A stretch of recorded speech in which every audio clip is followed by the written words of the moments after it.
Emma Mijas died a horrible and painful death unnecessarily on her very first Christmas Eve 2004 at the hands of 25 doctors and nurses, another victim of medical malpractice. All 25 doctors and nurses systematically administered the wrong drugs for her life-threatening condition called SLOS. SLOS, Smith-Lemli-Optis syndrome, is a congenital abnormality which requires treatment strategies on supplying supplemental cholesterol.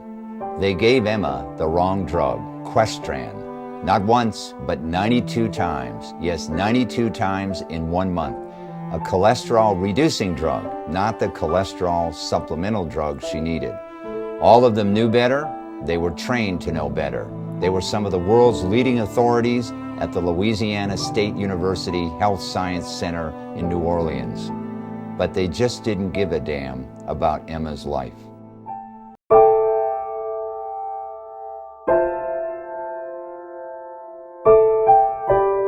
In 2013, the prestigious Journal of Patient Safety published a study that as many as 440,000 patients die each year from preventable medical errors. That would make medical errors the third leading cause of death in America, behind heart disease and cancer, which is second. These people are not dying from the illnesses that caused them to seek hospital care in the first place. No, they are dying from mistakes that hospitals could have prevented. What are these fatal errors?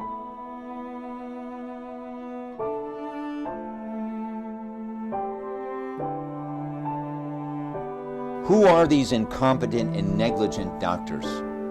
A New England Journal of Medicine, January 28, 2016 study reported that 1% of physicians accounted for 32% of paid malpractice claims over the last 10 years. The ugly truth is that little is being done to hold these dangerous doctors accountable. Researchers found that bad doctors showed distinctive characteristics, including having paid previous malpractice claims. So it stands to reason that healthcare providers could eliminate 1/3 of medical malpractice along with patients' pain and suffering, as well as the added cost of corrective surgeries, long-term care, and indemnity payments by removing the worst 1% of doctors. Why aren't bad doctors stopped from practicing?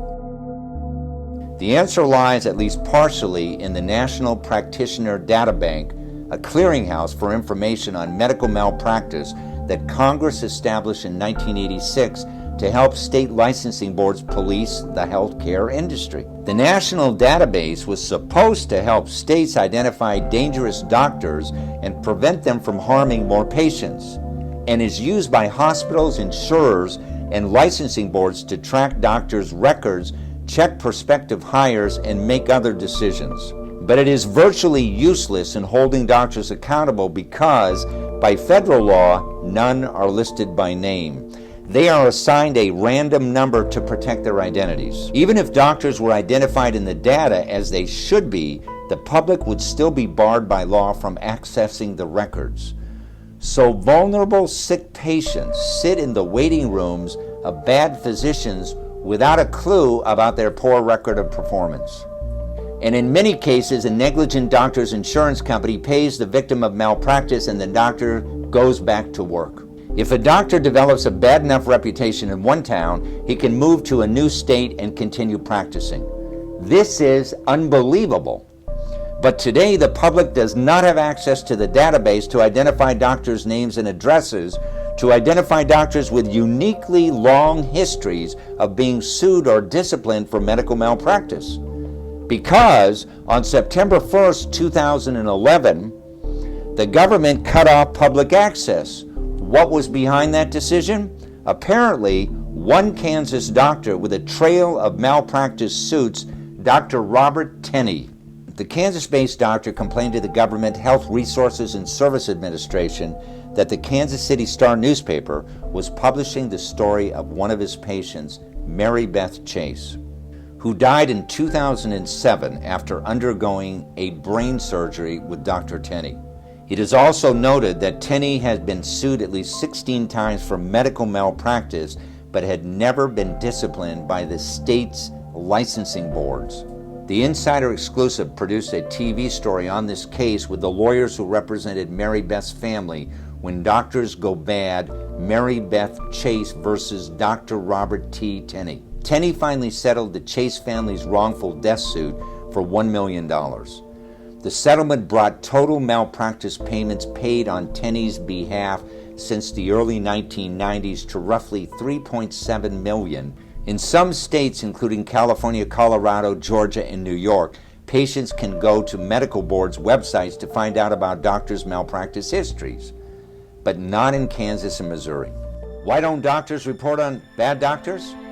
Physicians often see the mistakes made by their peers, which puts them in a sticky ethical situation. Should they tell the patient about a mistake made by a different doctor? Too often they don't. Why not? One reason is that doctors depend on each other for business, so a physician who breaks the code of silence may become known as an informer or snitch and lose referrals, a financial penalty. Doctors also may be wary of becoming entangled in a medical malpractice case or causing a colleague to face legal consequences. The bottom line, too often doctors aren't learning from errors, nor are patients getting the information they need to receive proper treatment or compensation when the outcome is harmful. In this Insider Exclusive Network TV special, America's Medical Malpractice Crisis, What You Need to Know, we visit with Bill Gilbert at the Gilbert Law Firm as we take you inside today's legal system, examining lawyers' strategies and clients' thoughts, and in vivid detail, showing you the often heartbreaking stories of these clients, dramatically demonstrating what motivates Bill to fight for his clients' causes. These victims could be you or me one day, and if you are so unlucky, you will quickly find out that justice in America is a hard-won battle where very few insurance companies, doctors, nurses, or hospitals ever do the right thing. And you need experienced and passionate trial lawyers who wage a battle with their financial resources to get their clients justice. Here's just a few of the stories of many victims of medical malpractice that the Insider Exclusive Network TV shows have featured on Network TV.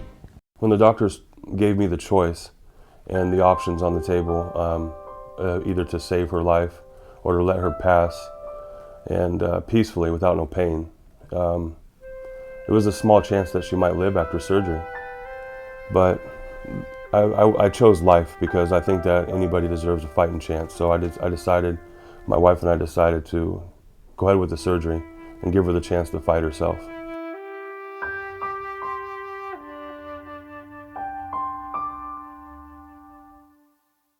My daughter Malia is special because she has a positive outlook on life in general, on how well she can accomplish things, how she's not different in any other way from anybody else besides the fact that her legs are metal.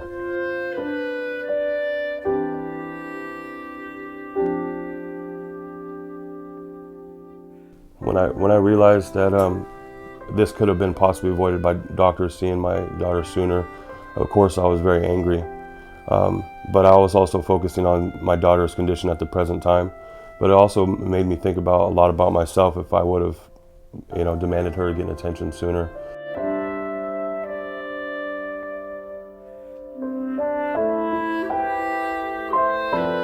I mean, there shouldn't be these things where we have to look back on it now and say, I wish I could have done this different. I wish I would have done this. Well, my daughter doesn't get that choice anymore.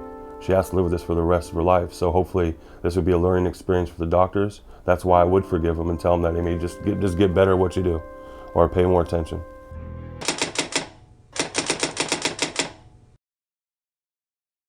She was a tremendous life, unbelievable energy. She threw parties and she had people over, and she always made dinners for anybody who was sick, and she got involved in every campfire girl, Boy Scout.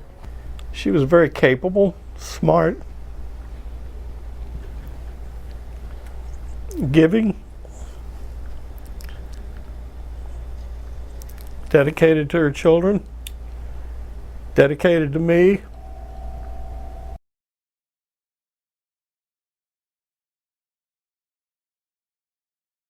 And I kept saying, Mom, what's wrong? What hurts? And she says, my abdomen. And she kept and she was miserable. And we said, well, please call a doctor. She needs to be examined. We asked him 3 times. The nurse said they'd call the doctors. The doctors were aware of the problem, but the unfortunate part about it is the doctors never showed up.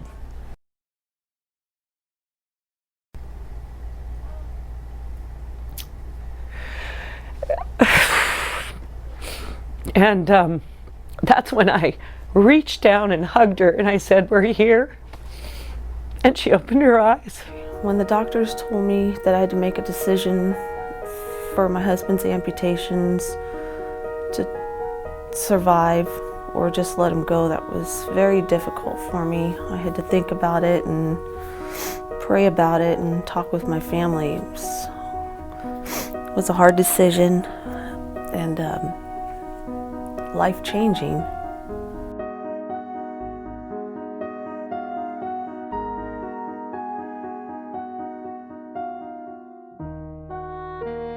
My wife has been an angel. She's stuck by me. She's done everything for me. My mom, my sisters, my brothers, my kids. Without them, I wouldn't have made it.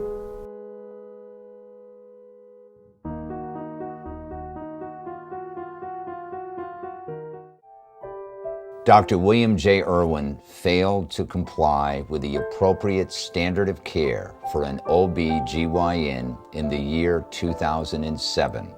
And as a result, Rebecca Gatti, a newborn baby, suffered severe brain damage which is lifelong and irreversible. Those brutally frank words were how the Louisiana Medical Review Board explained to Ryan and Susan Gatti, the parents of their new baby girl Rebecca, why Rebecca had suffered irreversible brain damage due to the incompetence of Dr. Irwin, and now will require round-the-clock care for the rest of her life with no chance whatsoever for improvement.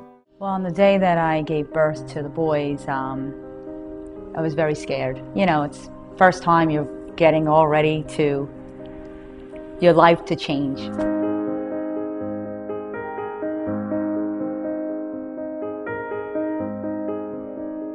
In the delivery room, they would monitor me and they had all this equipment on me, and then all of a sudden, when he pushed down on my stomach, when the placenta blew away from the uterus, I let out this really loud scream, and it was very painful. And then I just looked at my sister and I knew something was really wrong.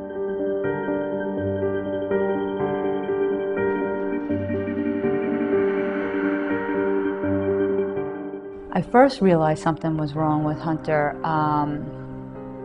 Well, he was in the NICU for a week, 8 days. And when he got released, they had told me that Hunter was going to have learning disabilities and he might be dyslexic, but they never mentioned that he may have cerebral palsy.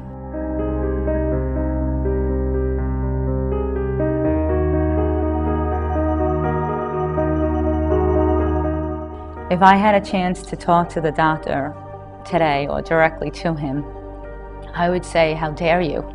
How dare you take away the life that I was supposed to have? And how dare you do this to Joshua? What I miss most about my mom are the holidays. The house was transformed. My biggest challenge with my mom gone is trying to step in her footsteps. Doctors who are not qualified to perform certain procedures, their license should be revoked. Dr. Jacobowitz, I don't have words. I don't have the words to express what your actions has done, the pain and the suffering that it has caused that can never be reversed. These are just a few of the real medical malpractice victims who have dealt with our legal system victimized by bad doctors. This is why we all need to protect a legal system that is designed to protect us. and not one that protects incompetent and negligent doctors, nurses, hospitals, and their insurance companies over the common everyday American. Bill Gilbert, founder of Gilbert Law, our featured lawyer, has earned the highest respect from citizens and lawyers alike as one of the best trial lawyers in Washington and across the nation. He has seen many innocent and hardworking people injured and killed by negligent and incompetent doctors, hospitals, and nurses. Bill's passion is problem solving. He approaches each case as a scientist trying to solve a puzzle. He's seen many patients suffer needless injury, and because of that, he is driven to help people who have been harmed by incompetent and negligent doctors. Bill's goals? To get justice and fairness for injured people, safeguard victims' rights, and to help guide the hands of justice. As he has so often stated, medical malpractice is becoming a deserted wasteland for trial lawyers due to expense caps, manipulation of the system, judicial influence, and the insurance industry's orders to its insured physicians not to participate or cooperate. This is the Insider Exclusive, live from Seattle, Washington.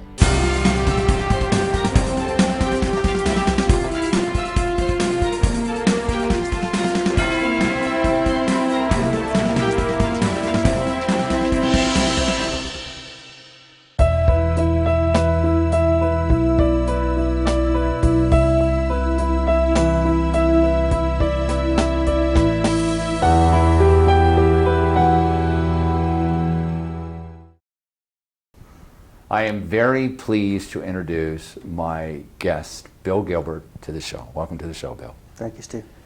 Tell us a little bit about your law firm. What kind of law do you practice around the country? It's primarily personal injury, wrongful death. We do some products liability work and medical malpractice, but I try to focus on serious personal injury work and wrongful death cases.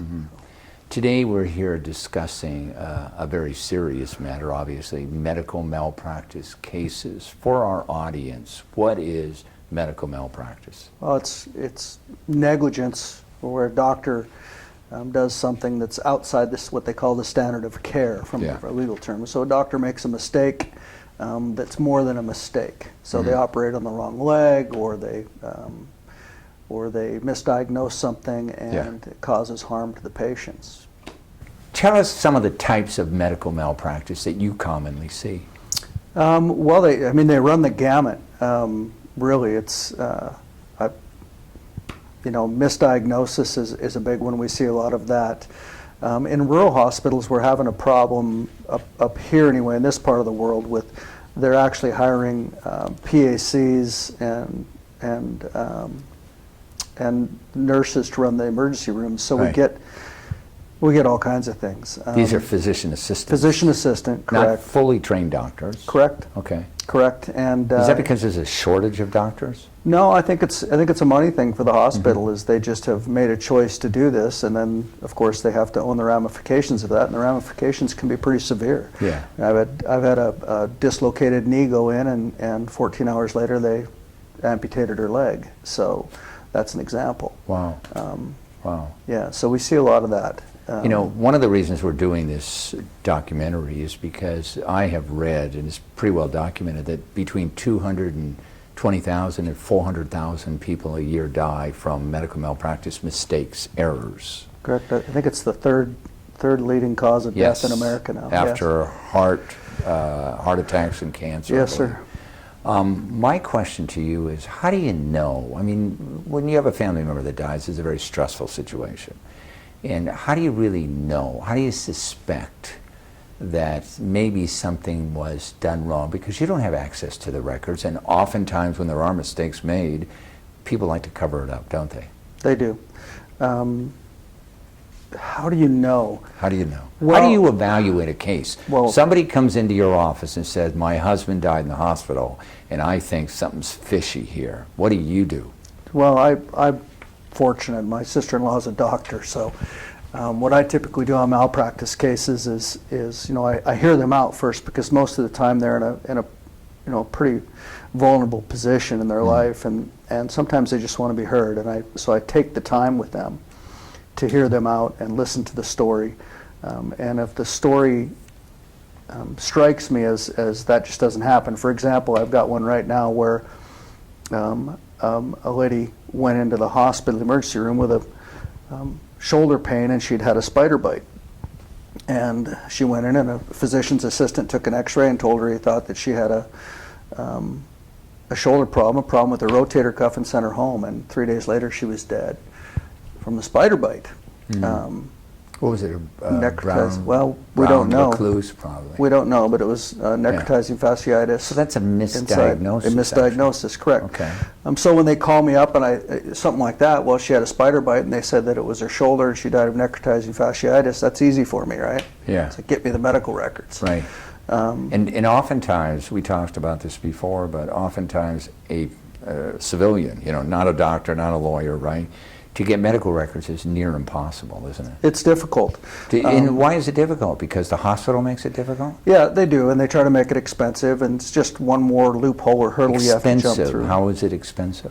Like 50 cents a copy, a page, so to get They're going to charge records. you to copy your family's records, you're going to charge you 50 cents. Correct. I'm sure somebody's made the offer, why don't you just give me the file, I'll go, Sure. copy it myself. They don't want that, do they? Sure. Well, yeah, they don't. And they're also making it really difficult for us, for the attorneys, not just to get medical records. I mean, we get them, we get a release, we get to them. But if I want to, what the hospitals have done now, if I want to interview a doctor, I have to go through the hospital to interview the doctor, and the hospital charges me a fee, and some of the fees are outrageous. University of Washington now is $7,500, I think, for some of the physicians, an hour. But if you're going to depose a doctor who is involved with your case, Correct. you got to pay the University of Washington? If it's a University of Washington doctor, You got to pay them $7,500 to depose their own employee? $7,500 an hour for some of their surgeons. $7,500 an hour? Yes. Why so much money? Well, because their How's that position is justified? their position is that's the amount of money that they're losing by having that doctor out of service for that Yeah. period of time. The reality of it is they don't want us to depose a doctor. Yeah. So has anybody challenged that? Well, you can. It's a double-edged sword. Typically, if you're deposing one of your own providers, you can, if they're charging an outrageous rate like that, you can go before the court and have a reasonableness hearing and fight them over it. But then if you upset the hospital or the doctor, and it's one of your treating physicians that you need in the case to testify favorably or at least be a patient advocate, and you get them angry because you don't want to pay them.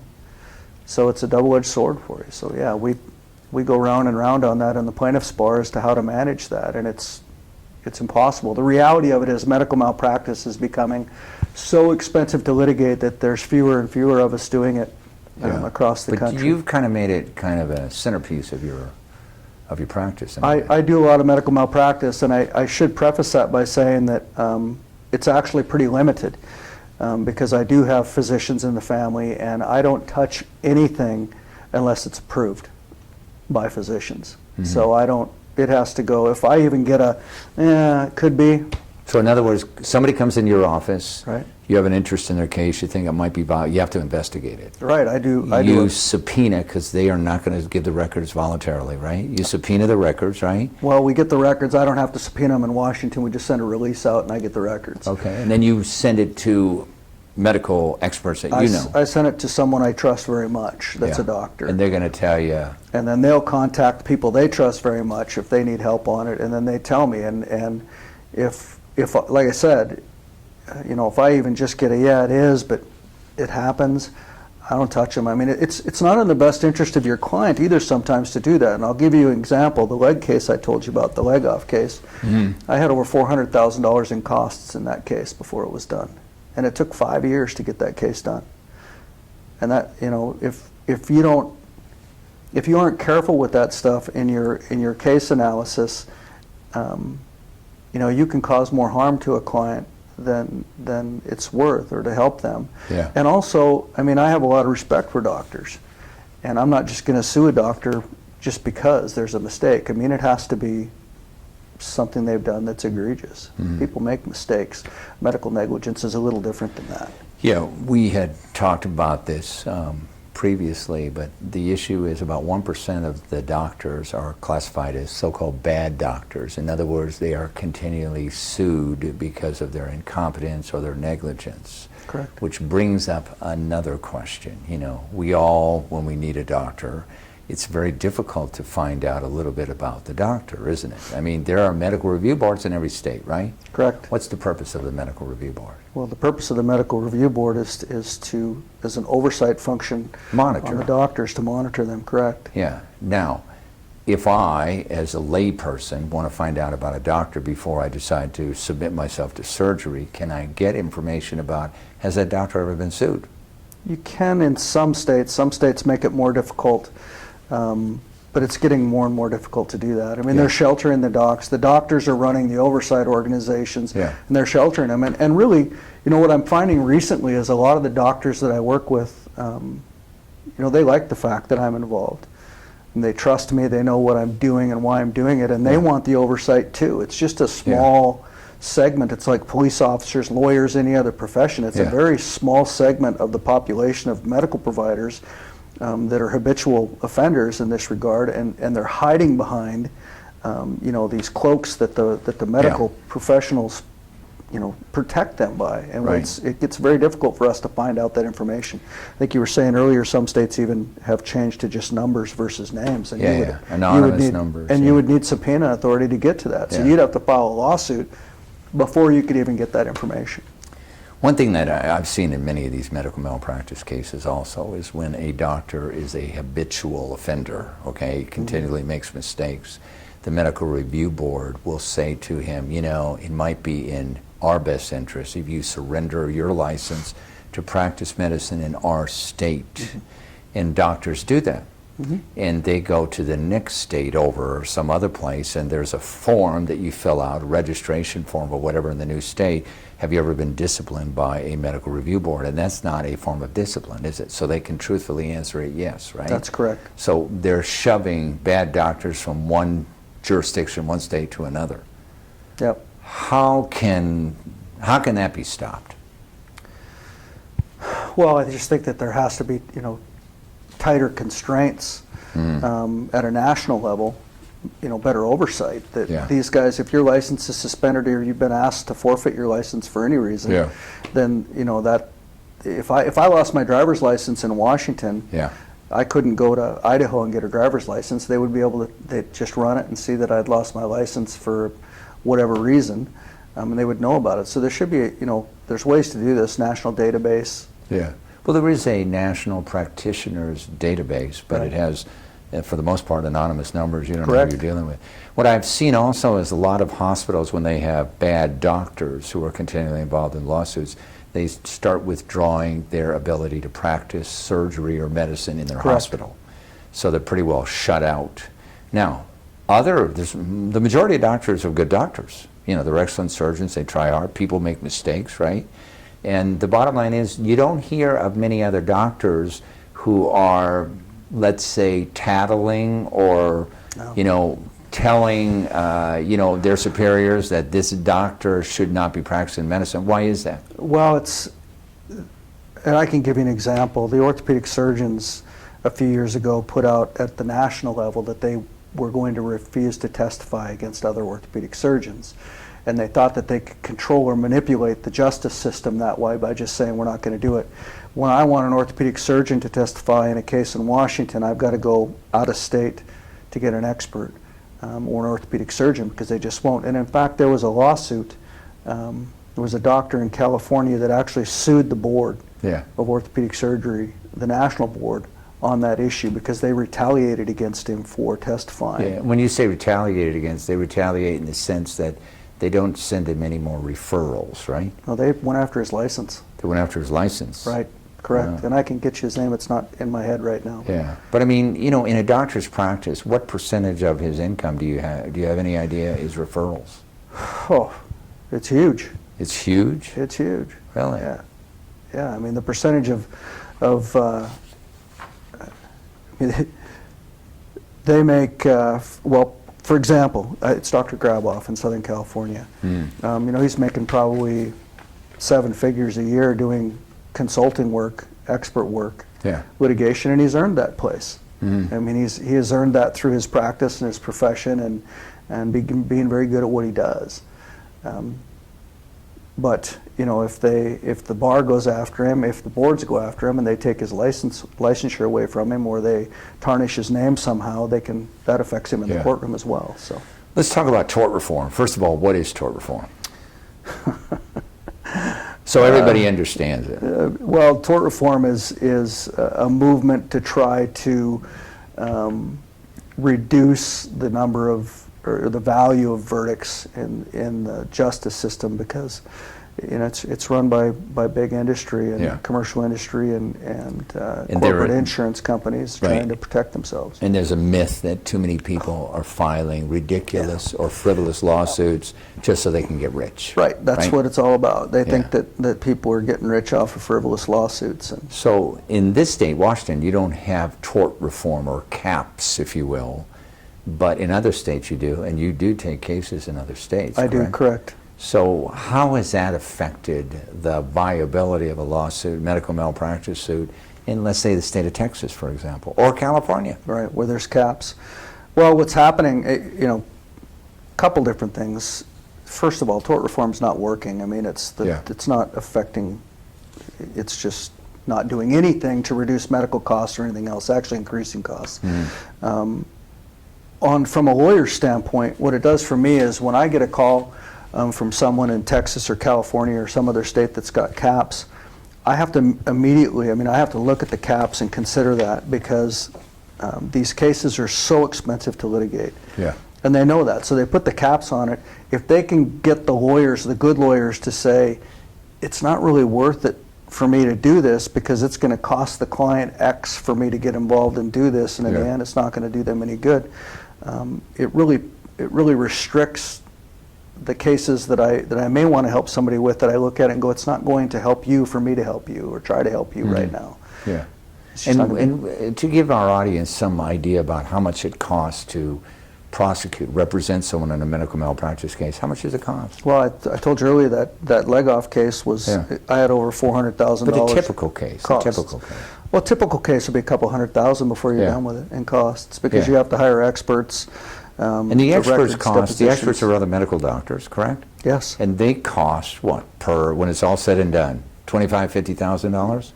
Yeah, for the good ones, you're paying a $25,000 retainer, and they'll charge you $12 grand for a day of trial, and they charge you for your depositions. It's expensive. I always like to bring up in tort reform states where there's caps, for example. There's two types of damages. There's non-economic, pain and suffering, and there's economic. For those folks who don't have economic value, if you will, or income, they are basically left with recovering only for pain and suffering. So in a state like California, where we're from, you've got a $250,000 cap, the most you can get for pain and suffering. Correct. And if it cost $200,000 to put on a case, a lawyer, if they took on a case like this, would be doing the case not just for free, they'd be paying out of their own pocket just to win money that the client wouldn't even end up getting, right? Well, in Washington, we can't even do that. I mean, in Washington, the cost has to flow through to the client through the rules of professional conduct require that. So we would actually be doing if we had caps here in those circumstances just laid out, we would actually be doing the client a disservice by filing the lawsuit. And that's the whole intent of it, is trying to keep us from protecting the clients. When you have cases where you find, this gets to how do you select your cases, okay? Do you take every case where you see there's an egregious medical malpractice error that's been committed? Yes. You do?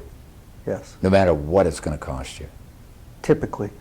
I have to look at the cost. Yes was a pretty definitive yes. Yeah. It would depend on where it was and depend on the cost. But if it's a Washington State case and it's an egregious medical error, because when you have an egregious medical error, the harm is generally egregious. It isn't a Band-Aid and it'll fix itself in a week. And when we talk about medical malpractice, we're talking about everybody in the healthcare system, aren't we? We're talking about doctors. Yes. We're talking about nurses. Yes. We're talking about everybody who administers some sort of health. Even pharmacists, right? And the hospital itself. And the hospital itself. Is there any particular hospital in the state of Washington that you have sued on a regular basis because they're just, I mean, it's public knowledge? Yes. What hospital is that? Well, I've got my third or fourth right now with dealing with, it was Central Washington Hospital. Where are they, in Seattle? In Wenatchee. Oh, really? And we actually, the last suit we had there against them, we were able to make some changes that I think are going to affect the number of suits we're going to have in the future there. So there is some benefit to it in that regard as well. Changes like how? Change of management? No, these were policy changes, practice changes. For example, in one of my lawsuits where they were using, a hospital was using physician's assistants in the emergency room, now they have board-certified emergency room physicians in the emergency room because of a case I had. Yeah. In another case, we had a transfer incident, and the hospital now is using the same transfer practices and policies as the University of Washington is using. So when a transfer call comes in, it goes into a central board. The central board makes sure that they have the facilities and resources to take care of the patient before they'll accept them and transfer. Yeah. Prior to that, it was just a phone call talking to somebody and things would fall through the cracks. Yeah. Do you find yourself, your firm, suing the same bad actors over and over again? Yes, I wouldn't say over and over again, but I've sued specific doctors multiple times. Hospitals several times, yes. Yeah. When did they get the message? That's a good question. I mean, they're paying out money, right? Sure, but well, the insurance companies are paying out the money. Yeah. I'm surprised about that. I'm not surprised that they're paying out the money, but I'm surprised they're not saying to the hospital, you know, this doctor's costing us too much money. Do they do that? You know, I can't answer that question internally in the hospitals. I have seen where they've pulled privileges for certain doctors, so they can't work in a certain department, can't do surgery, things like that. And basically, that cuts into their income. Correct. They're not operating, they're not getting paid, right? Right, so they go someplace else. Yeah. What else do you want to add about the crisis, and there is a crisis, medical malpractice cases in America? What do you want to add that America should know about? Well, I just, for me, it's important that America knows that you know, it's a very small percentage of doctors that are doing this, that are negligent. I mean, they're just not good doctors. Incompetent. Incompetent is the right word, correct. We have, you know, 98% of the doctors out there are excellent at what they do, and they're committed to what they do, and they're good people. Yeah. There are a few, just like in every profession, that make mistakes, and they make them repeatedly, and they're not little mistakes, they're egregious mistakes. And for whatever reason, trial lawyers have been, you know, rocketed to the front of this tort reform issue. As the bad guys. As the bad guys in medical malpractice. And the reality of it is... It's the doctors. Right, and the attorneys were the checks and balances. Yeah.